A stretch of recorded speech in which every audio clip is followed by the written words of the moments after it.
Les dirigeants russes doivent savoir que s'ils continuent à déstabiliser l'Ukraine et perturber l'élection présidentielle de ce mois de mai, nous adopterons rapidement de nouvelles mesures. Et aujourd'hui, cet acharnement contre les Russes n'a même plus l'excuse de la lutte anticommuniste. Donc c'est vraiment la marche en avant de l'impérialisme américano-sioniste qui essaye effectivement d'imposer son nouvel ordre mondial en écrasant toute résistance multipolaire. Et on voit bien aujourd'hui que l'ennemi à abattre, c'est Poutine, sa vision du monde et la Russie qu'il a réussi à reconstituer. Mais je crois que la situation est très grave, extrêmement grave. Pourquoi ? Parce qu'au fond, on ne sait pas jusqu'où exactement Poutine veut aller.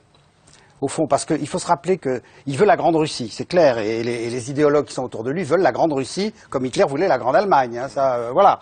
Récemment, un diplomate américain de premier plan a bien dit que Poutine, par sa résistance à l'opération, je dirais, ukrainienne, avait trahi le nouvel ordre mondial. L'annexion par la Russie de la Crimée semble signifier la fin d'une période de 25 ans, dont la marque fut un effort pour amener la Russie à un alignement accru sur les objectifs et traditions euro-atlantiques.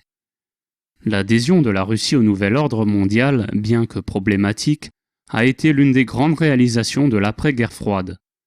Les Américains doivent comprendre que le défi auquel ils sont confrontés est celui d'une Russie qui n'est plus intéressée par ce que l'Occident lui a offert ces 25 dernières années. La fin du nouvel ordre mondial, Christopher Hill, 21 avril 2014.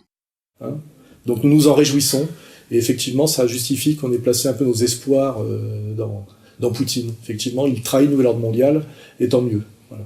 Donc sur l'Ukraine, si vous voulez creuser un peu plus, vous allez sur le site, mais je pense qu'il y a tout ce qu'il faut. Well, we have this apparatus of the color revolutions. We have the United States AID. We have the National Endowment for Democracy. And they've sunk $5 billion into essentially fomenting fascism in Ukraine, which is what Madame Nuland has told us. So they've invested $5 billion. They would like to loot the Black Earth region of Ukraine. They would like to asset strip the coal and steel potential we have at Krivoy Rog and Donetsk and the Donbass region in general. They'd also like, or they would have liked, to eject Russia from the Black Sea. Si Poutine masse des troupes aux frontières, c'est aussi parce qu'il y a des vols de l'OTAN au-dessus des pays baltes, parce que l'Ukraine, le gouvernement de Kiev, envoie à l'est des troupes pour réprimer une population civile. Donc des deux côtés, si vous voulez, il y a des gesticulations.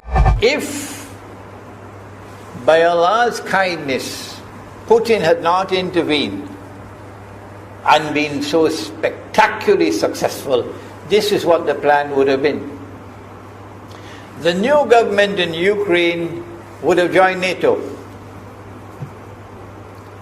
and Russia could not stop it. And when the new government in Ukraine joined NATO, NATO will then send its armed forces into Ukraine. It could include nuclear weapons. Then Ukraine will pick a fight with Russia and decide that Russia must now vacate Crimea. Shut down your naval base. The rope is now tightened around your neck. Russia has to put its tail between its legs and withdraw its fleet, Black Sea Fleet, from Crimea.